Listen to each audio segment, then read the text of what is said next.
Hey, Marcy, what's happening? Good morning. Thank you, Dr. Delony, for your time today. Thank you for calling. What's going on? My question to you today is, how can I work through the emotional numbness I'm experiencing after witnessing a traumatic event? Yikes, what happened? Well, I'll provide a little color or context around my question. So I was on the front row at the Trump rally where the assassination attempt on Trump's life took place. Wow. On the front row. Yeah, I was. Right in front of him or right behind him? In front of him. Wow. And I was right below where Cody was sitting, and I unfortunately watched as he got shot and as the CPR was performed, and then... Okay, stop right there. Where is that in your body right now? I don't know. I guess it kind of in my tummy. Kind of makes me sick still. Okay. Close your eyes for me. And picture 7 or 8 men and women rushing that stage. Where is that in your body? I think it's still kind of in my tummy area, I guess. Okay. Put your hand on there right now as you're telling me this. Okay. So then you see him doing CPR on this man? Yeah. Okay. The scene turns pretty chaotic? Yeah, for sure. Okay. Were you with family, friends? Well, unfortunately, prior to the event, a situation had happened, and I had ended up going to the front to save a spot for my husband and mother-in-law. But unfortunately, they had only anticipated around 5,000 to 7,000 people to be in attendance, and over 15,000 people showed up. So unfortunately, the crowd became so large and tightly packed that they couldn't make their way to me before the rally began. So we ended up being separated. Okay, why don't you do me a favor? Close your eyes again. And I want you to picture those 7 or 8 men and women storming the stage. And you look over and see them doing CPR. And then I want you to imagine yourself turning around to see where your husband and your mother-in-law are. Where's that in your body? It still feels in my tummy. I mean, that's exactly what I did. That, oh God, I'm all by myself. Yeah, for sure. Do me a favor, drop your shoulders. Oh God, I'm all by myself.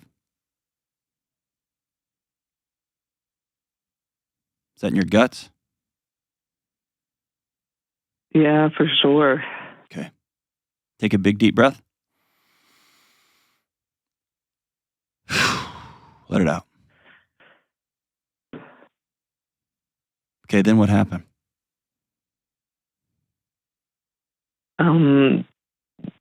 Yeah, there was just a lot of confusion. I couldn't see them, and they were, I guess they blocked the cell signals, and I guess I understand they do it for safety in case there would be multiple shooters, so they can't communicate, but then neither could we communicate with anyone else either.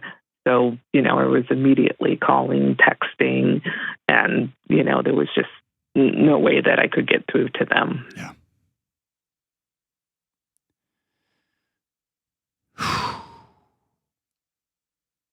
I'm sorry you were in all that. I'm sorry that you saw what you saw. You're not supposed to see that stuff. Yeah, that's for sure. And nobody's supposed to feel that alone. It's amazing what we can absorb when we're with people that we know are in our gang.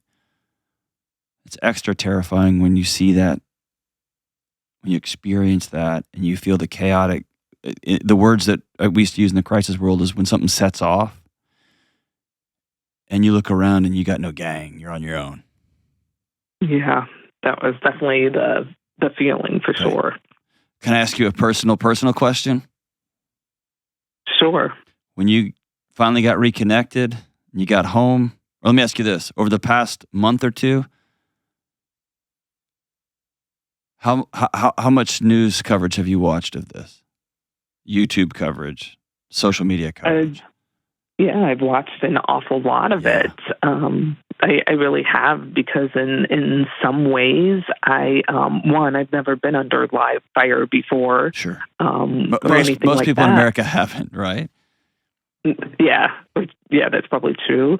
But I mean, like, you want to get every little ounce of what possibly happened and see every view of the situation that you possibly can. Okay, I'm going to tell you something crazy. I'm going to tell you something wild. Okay. What your body is engaging in is a very modern phenomena. The ability to watch something I was presently a part of with 55 million angles and 10,000 different opinions and conspiracy theories and drama and this and that, that is a very, very recent moment in human history, and our bodies are not designed to replay and replay and replay. And what you're experiencing is some version of freeze. Okay. Your body has captured the moment and is frozen in it. And what you're trying to do is to gather all the data points you possibly can so that in some fantasy, you can keep this from happening again. Okay. That's interesting. And here is a terrifying truth. You can't.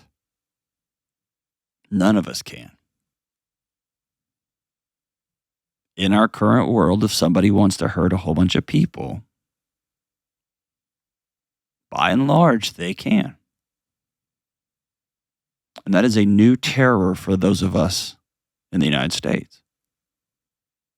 It's a terror that, I mean, if you go overseas, I remember asking a friend, and she was stationed in South Korea, and I was like, "Are you not worried?" And she just pulled a gas mask out of her purse, and I was like, "That's not normal." And she goes, "It is for me." Wow. It's just new for us. And so we freeze, and we think that more data, if I can get a better look at the lion that tried to attack me, I'll be able to watch out for it next time. Okay. And so you process it alone, and then more alone, and then more alone. And you go down rabbit holes and more rabbit holes. Here's what I'm trying to tell you to do. You got to turn it off. You were there. You know. You were there. Yeah, I was. And you realize, more so than most of us, how fragile life is and how you were literally feet and or inches away. For sure. And what you have to do is let your body process this. And that's going to be for you a choice, because you are so clinched right now. Okay. And I guess I'm just not really sure how to do that. No, I got it. I know. I know. I struggle with it too, and I know how. And I struggle with it. Because there's a part of your body that has said, I will never feel this scared again. And the way it has done that is by trying to grab every shred of everything in the environment. And unfortunately, the way to heal is to say, I could have died. I watched somebody right in front of me die. I was at an event that they will write about in 150 years in our textbooks. I was terrified. I was scared to death. I couldn't find my husband. I couldn't find my mother-in-law. I was all alone. And then healing is, but I'm okay. I made it. I'm safe. And that feels very powerless to go through that process. And I have not figured out any way, shape, form, or fashion that a person can do that on their own. As the great David Kessler says, grief demands a witness. I watched another person die. I watched another person get shot and almost die within a quarter of an inch. I watched what I thought would have been a safe place become a very unsafe place. The foundation that I walk on has been shaken. Yeah, I mean, of any place, you would think that was one of the safest places. That's because right. in my mind, you have FBI and Secret Service Of course. all over the place Of course. and watching us all closely. So, Yep. yeah. And it happened. And so exhaling is about metabolizing it. This happened to me. Sometimes I'll have somebody write a letter and they have to read it to somebody else who was there. This also means that you have to have a husband who can be scared with you and say, I didn't know what happened. I had a thought that my wife might have died. I, as this provider and protector, I couldn't protect my wife. I didn't even know where she was. I just knew she was down there by all the chaos. In a strange, weird way, it would be healing for you to hear from your husband, I was terrified that I'd lost you.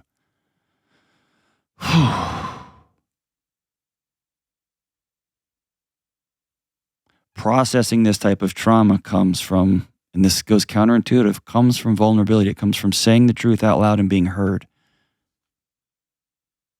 Prevention of this happening again doesn't come from vulnerability. That comes from thinking and strength and architectures and designing and engineering, creating worlds that are safe. But the processing of we almost just died comes from two people looking at each other, or three people looking at each other and saying, what was your story? And saying it out loud. And not letting news pundits and YouTube yahoos and internet whatevers, they don't get a vote on this. And by the way, people are going to tell you, you have to cry, you have to scream, you don't have to do anything your body doesn't want to do. Yeah, that's one thing I can't cry since it's happened. And I'm not the type of person to cry at the drop of a hat, but neither am I the person that, if something's very sad or, I mean, I will cry and I can't cry at all. Do you have a sense of your body feeling clenched up? Yeah, I mean, I definitely feel very stressed and tense.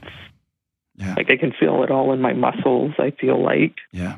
And your hand back on your tummy, like right there in your guts. Here's my recommendation to you. I want you to propose to your wife and your mother-in-law. Tell her you heard it from some guy on the YouTubes. Okay. That we write down maybe a couple of paragraphs on what happened, what we experienced. But I want you to spend a couple of paragraphs on what you felt. Okay. I was scared. Couldn't find you. I felt lost. I missed you. Whatever words come to mind. And encourage your husband not to be tough guy McGee. And I'm not saying he is, but he might be. I would be tempted to write, I was ready to dominate, instead of what was underneath that, which is, oh my God, I thought I lost my wife. And there's just a knowing from sitting around each other and saying, here's what I felt and here's what I experienced. And now we're all safe.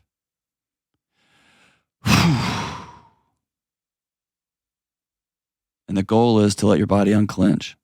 It's metabolizing it. It's experiencing it. And then you have to make a choice. I'm not going to keep replaying this thing over and over and over and over and crystallize that 3D experience. You lived it. It's in your body. You don't need to watch it over and over again. Yeah, it's hard not to go through it. I know. In my mind, though, over and over and over again. And that rumination, that rethinking, is your body's way of playing it over and over so that if this ever happens again, you'll be safe this time. And you also realize just how random. Just how random. There's no amount of, you know what I mean? There's no amount of planning. There's some choices you can make in the future, like I'm never going to go forward without my family, or I'm never going to go to a big rally again, or like you can make those kind of choices. But getting in the car, it's random. Some guy just is texting on the way to work, and it's all over for 5 different cars. Right? I mean, it's just that's our life, and we have this illusory insulation to it all. And so when it happens, remember the line, grief demands a witness. Your body will hold it until it has a safe place to exchange it. And by the way, this is a hard conversation, but if your husband won't do it, then you need to go talk to a counselor and say, I need to process this story. I'm not saying you need therapy. Hear me something different. You've got to find somebody that you can have this hard conversation. You can just let it be. And you might have to have it a couple of times. And you're going to get to a point where the rumination becomes a choice. Okay? When that lightning bolt pops into your head of the panic and your eyes get real wide and you look over and see them doing CPR on Cody, you can keep that picture in your mind. Or you can choose the moment when you saw your husband and y'all run and grab each other and hug. You can't stop the lightning bolts. You can't stop that initial image in your mind, but you can choose what you meditate on afterwards. And so if you have that picture when you first saw your husband and you ran up and he grabbed you and you grabbed him, just have that ready to go. Every time you have a scary thought about this situation, we're gonna go there. Because that replaying the scary parts feels like helpful thinking, and I'm telling you right now, it's not.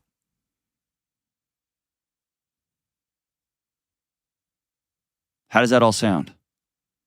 Yeah, I mean, that makes sense to me. And just,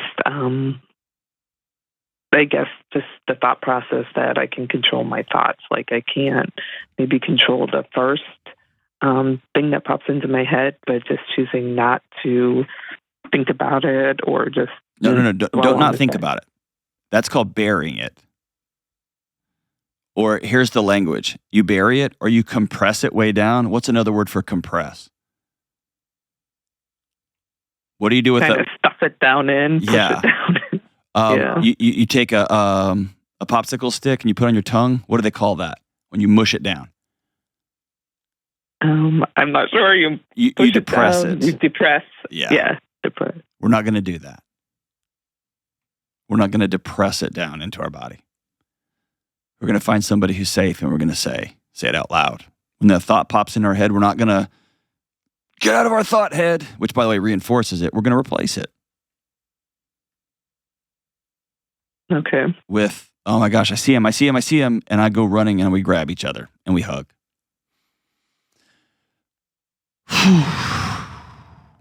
I'm sorry you were there. I'm sorry you saw that. I'm sorry all of that. That's a part of your lived experience now, and I'm so grateful that you're safe. So grateful that you're safe. And for everybody who experiences this deep level of tragedy, sees things you're not supposed to see, it feels like we're supposed to go watch it over and over again. It feels like we're supposed to dissect it and pull it apart. That makes rational sense, but it doesn't aid in healing. What aids in healing is sitting down from somebody else and saying, yeah, you too? Yeah, me too. I thought I was all gone. I thought I was lost, and yet here we are. Can I hold you? Can I touch you? Oh, there's that thought again. There's that thought of my spouse with somebody else who he cheated on. There's that thought of that person doing CPR. There's that thought of that car coming right at me. I'm going to choose to think about something else. And I'm going to have a picture ready to rock and roll. And this is not easy, and it takes time, and you cannot do it by yourself. But there'll become a season if you do the hard work where I can think about what happened and my body doesn't take off on me, doesn't freeze on me. I feel it, and then I go do the next right thing. That's healing. And if you find yourself looped, that's when you need to go see somebody. When you just say, I can't do it. I don't have anybody who will listen to me. Yeah, I'm going to go see a professional then. Whew. Thanks for the call, Marcy. You're a gift and a blessing. For everybody else, repeatedly watching tragedy. does not lead to healing.